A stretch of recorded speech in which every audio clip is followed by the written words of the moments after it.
TVS পডকাস্টে স্বাগত জানাচ্ছি। আমি আনিসুর রহমান। প্রিয় দর্শক, আমরা গত কয়েক সপ্তাহ ধরে দেখছি যে বিভিন্ন রাজনৈতিক দলের পক্ষ থেকে নির্বাচন কমিশনের উপর অন্য ধরনের কথা বলা হচ্ছে যে নির্বাচন কমিশন নিরপেক্ষভাবে দায়িত্ব পালন করতে পারছে না। এই বিষয় নিয়ে জাতীয় নাগরিক পার্টির পক্ষ থেকে গতকাল এক সংবাদ সম্মেলনে বলা হয়েছে যে নির্বাচনে শেষ পর্যন্ত থাকবে কিনা এনসিপি সেটাও ভাবার সময় চলে এসেছে। এদিকে গতকালকে আমরা দেখেছি যে ছাত্র দলের পক্ষ থেকে নির্বাচন কমিশন ঘেরাও করা হয়েছে পোস্টাল ব্যালট নিয়ে যে ধরনের খবর এসেছে এর ভিত্তিতে। এইসব নির্বাচনের আগে যে ঘটনাগুলো ঘটছে এইসব নিয়ে একটু বিশ্লেষণ শুনবো লেখক এবং রাজনৈতিক বিশ্লেষক আলতাফ পারভেজের কাছ থেকে। জনাব আলতাফ পারভেজ, আপনাকে স্বাগত জানাচ্ছি টিভিএস পডকাস্টে। আপনাকে ধন্যবাদ। বলুন। এই যে বিষয়টা বলছিলাম যে নির্বাচন কমিশনের উপরে যত নির্বাচন ঘনিয়ে আসছে চাপ কি বাড়ছে কিনা? আসলে এটা অস্বাভাবিক নয়। বাংলাদেশের মতো দেশে যেখানে অনেক শ্রেণী, অনেক স্বার্থ গ্রুপ, অনেক আদর্শবাদী দল আছে, ফলে প্রত্যেকেই নির্বাচনকালে নির্বাচন কমিশনকে প্রভাবিত করতে চাইবে, তার উপর চাপ বাড়াবে, চাপ প্রয়োগ করবে, তাদের দাবি দেওয়া আদায় করতে চাইবে। এটা কিন্তু অস্বাভাবিক নয়। এবার বরং আমি এখন পর্যন্ত মনে করি চাপ সেরকম কোনো ব্যাপক উচ্চতায় গিয়েছে এটাও বলা যায় না। বরং যেহেতু এবার প্রধান একটি প্রতিদ্বন্দ্বী দলই নেই, এখানে নির্বাচনের বড় ধরনের দলের উপস্থিতি কম, ফলে এখানে এবার প্রতিদ্বন্দ্বীদের চেহারাটা তো কিছুটা হলো এক দেশে চেহারা নিয়েছে। ফলে সেই তুলনায় নির্বাচন কমিশন আমি বলবো কম চাপের মুখোমুখি। আর দ্বিতীয়ত আমি যেটা বলবো যে নির্বাচন কমিশন এখন পর্যন্ত বড় ধরনের কোন দলের প্রতি পক্ষপাতিত্ব করেছে এরকম কিন্তু কিছু দেখা যায়নি। কিন্তু নির্বাচন কমিশন দুর্বল এইটা প্রমাণ হয়েছে। এটা আমি অন্তত একটা জায়গায় দেখেছি যে নির্বাচনের ওই নিবন্ধনের দাবি আদায় আমরণ অনশন করেও অনেকে দাবি আদায় করে নিতে পেরেছে। তো নিবন্ধনের তো এটা কোনো পদ্ধতি হতে পারে না। আবার এমনও দেখেছি রাষ্ট্র সংস্কার আন্দোলন নামে একটা দল অনেক আগে আবেদন করেও নিবন্ধন পায়নি। এরকম কিছু বিষয় দেখেছি, কিন্তু কোন দলের প্রতি কমিশন পদ্ধতিগতভাবে ক্রমাগত পক্ষপাত করছে এরকম কিন্তু নজির নেই। এরকম দেখা যায়নি, এখনো দেখা যায়নি আর কি। পরের কথা বলা যায় না। একটু পোস্টাল ব্যালটটার কাছে যাই, যে পোস্টাল ব্যালট নিয়ে এরই মধ্যে অনেক ধরনের বিতর্ক আমরা দেখছি সামাজিক যোগাযোগ মাধ্যমে। পোস্টাল ব্যালটেরটা তো এবারই প্রথমে চালু হয়েছে, এবং এইটা যেখানে অনিয়ম ঘটছে দেশের বাইরে প্রথমত, আর হলো ছাপার ক্ষেত্রে একটা অনিয়ম বা বিএনপির একটা অভিযোগ ধরা পড়েছে। বিএনপির অভিযোগটা কিছুটা ভ্যালিড, এটা আসলে সংশোধনযোগ্য, কিন্তু এইটা হয়তো নির্বাচন কমিশন কতটা সচেতন ভাবে করেছে, কতটা অবচেতন ভাবে হয়েছে এটা নিয়ে বিতর্ক হতে পারে, কিন্তু এটা সংশোধনযোগ্য। আর বিদেশে যেটা হয়েছে বাহরাইনের ঘটনাটা, সেইটা অবশ্যই গুরুতর। সেটা নির্বাচন কমিশন ইচ্ছাকৃত ভাবে করেছে আমার মনে হয়নি, কিন্তু পদ্ধতিগতভাবে যাদের উপর নির্ভর করে, অন্য মন্ত্রণালয়ের উপর নির্ভর করে হয়তো তারা কাজটি করতে গেছে, সেটা হয়তো নজরদারির অভাব ছিল। ফলে এইটা একটা অনিয়ম হয়েছে, কোন দলের প্রতি পক্ষপাত মনে হয়নি, কিন্তু এটা একটা অনিয়ম, এবং এই অনিয়মটা কিন্তু গুরুতর। এবং পোস্টাল ব্যালটের ব্যাপারটা আসলে প্রশ্নবিদ্ধ হয়ে গেল এবার, এবং এটা আসলে খুবই চ্যালেঞ্জিং। বা প্রায় 1 কোটি লোক বাইরে থাকে আমাদের, তাদেরকে নির্বাচনী প্রক্রিয়ায় আনা, এটা আমাদের কিছুটা ট্রায়াল এন্ড এররের ভিতর দিয়ে আরো কয়েকবার যেতে হবে আর কি। এটা এখনই একেবারে প্রথম নির্বাচনে পরিশুদ্ধ করে ফেলা যাবে না। দেখুন, বাঙালি তো আমরা, বাংলাদেশের মানুষ, অনিয়মের একটা চারিত্রিক বৈশিষ্ট্য আমাদের ভিতর আছে। দেশে থাকি বা বিদেশে থাকি, একটা ব্যবস্থাকে উন্নত করা, পরিশুদ্ধ করার চেয়ে আমরা ওইটার ত্রুটি বিচ্যুতি খুঁজে ওইটা অনিয়ম কিভাবে করা যায় সেটাই আমরা করব। এরকমই তো আমাদের নেচার। বিদেশে থাকলেও এই বাংলাদেশিরা এটা করবেন। ফলে আমি বলবো এখানে নির্বাচন কমিশন কে এইবারেরটা অন্তত আরো নজরদারির মধ্যে আনতে হবে, এবং বাহরাইনের ঘটনায় যারা যুক্ত তাদের তো একটা দৃষ্টান্তমূলক শাস্তি হওয়া উচিত। কিন্তু পোস্টাল ব্যালটের ব্যাপারটা আমরা আরো অনেকবার আসলে আরো ভুল ত্রুটির ভিতর দিয়ে আমাদের যেতে হবে আর কি। নতুন ভাবে যুক্ত হয়েছে ব্যাপারটা। একটা বিষয় আমরা প্রায় গত 5-6 মাস ধরে দেখছি যে নির্বাচন নিয়ে একটা শঙ্কা, নির্বাচন হবে না, তফসিল হওয়ার পরেও বলছে নির্বাচন হবে না। মানে একটা গোষ্ঠী বলছে, এখনো শেষ মুহূর্তে এসে অনেকেই এই ধরনের আওয়াজ করছে।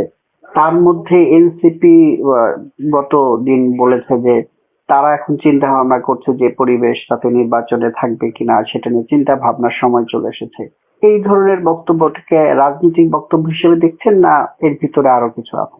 আসলে নির্বাচনের শুরুতে বিভিন্ন ডানপন্থী শক্তির যে একটা উত্থান ঘটছিল বা তারা যেভাবে একটা বার্তা দিচ্ছিল যে তাদের নির্বাচনে ব্যাপক বিজয়ের ভোটের সম্ভাবনা দেখা যাচ্ছে, এখন সেটা সম্ভবত কিছুটা একটা থিতু হয়েছে পরিবেশ। এখন একটা বাস্তব প্রতিদ্বন্দ্বিতার পরিবেশ বা একটা নির্বাচন পূর্ব জনসংযোগ ইত্যাদি জায়গায় শুরু হচ্ছে কেমন। ফলে কি এখন যে বার্তাটা পাওয়া যাচ্ছে যে শুরুতে বিভিন্ন দল, ডানপন্থী দল যে হাইপটা তুলেছিল সেইটা সম্ভবত অত রিয়েলিস্টিক নয়। ফলে তারা এখন তাদের অন্তত একটা দুটো দল হয়তো যে কোনো উছিলে নির্বাচন থেকে বেরিয়েও যেতে পারে, কিন্তু নির্বাচন হবেই। নির্বাচন নিয়ে আমি কোনো সংখ্যার কারণ দেখি না। নির্বাচন না হওয়ার কোনো সংখ্যা আছে বলে আমার মনেও হচ্ছে না আর কি।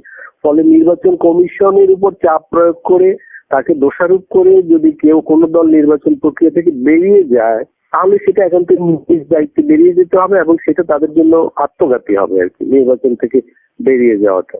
আপনার কি মনে হচ্ছে যে এইবার এই যে আপনি বলছেন দু একটা দল বেরিয়ে যেতে পারে শেষ মুহূর্তে, কিন্তু সেই দলগুলোর মধ্যে কি আমরা এখন যাদেরকে সরকার বড় দল হিসেবে ট্রিট করছে, যাদের নেতৃত্বের সাথে সরকার প্রধান দেখা করছে, বিভিন্ন জায়গায় মিটিং মিছিলে ওনারা আগে থাকছে, তাদের মধ্যে কারো সংখ্যা দেখছেন কিনা যে কেউ বের হয়ে যাওয়ার? এই সংখ্যা আছে, একটা দুটো দল যারা নির্বাচনে যেহেতু মাঠ পর্যায়ে তারা গিয়েছে, এখন তো তারা বুঝতে পারছে যে হয়তো তাদের অবস্থা ভালো নয়, তারা যতটা প্রত্যাশা করেছিল, তারা যে কোনো অজুহাতে এটা থেকে বেরিয়ে যাওয়ার চেষ্টা করতে পারে, সেরকম সংখ্যা আছে।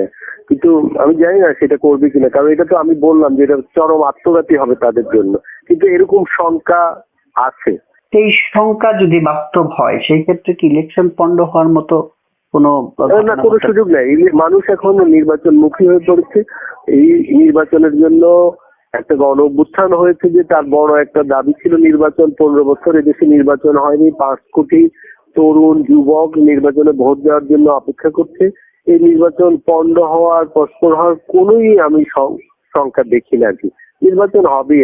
এখন বাংলাদেশ নির্বাচনী ট্রেনে উঠে গেছে। ঋণ খেলাপি এবং বিদেশি নাগরিকত্ব নিয়ে বেশ কিছু জটিলতা আমরা ইলেকশন কমিশনের শুনানিতে দেখেছি। বিভিন্ন পক্ষ থেকে বিভিন্ন ধরনের কথা, বিভিন্ন দলেরও প্রার্থী রয়েছে যারা বিদেশি নাগরিক বা ঋণ খেলাপি। সেই জায়গা থেকে শেষ মুহূর্তে এসে কিছু ছাড় দেওয়া হয়েছে। এই বিষয়টাকে নির্বাচনের কোনো প্রভাব ফেলবে কিনা? এগুলা যদি ছাড় দেওয়া হয়ে থাকে সেটা অন্যায় হয়েছে। বা দেখুন, আমার ঋণ খেলাপিদের বা দ্বৈত নাগরিকদের জনপ্রতিনিধি হওয়া উচিত নয়, নির্বাচনে আসা উচিত নয়। যেই দলগুলো এদের মনোনয়ন দিয়েছে এইটা তাদের দিক থেকেও একটা ত্রুটি হয়েছে, গাফিলতি হয়েছে, অন্যায় হয়েছে। কারণ ঋণ খেলাপিরা বাংলাদেশের এক ধরনের অর্থনৈতিক শত্রু আমি বলবো।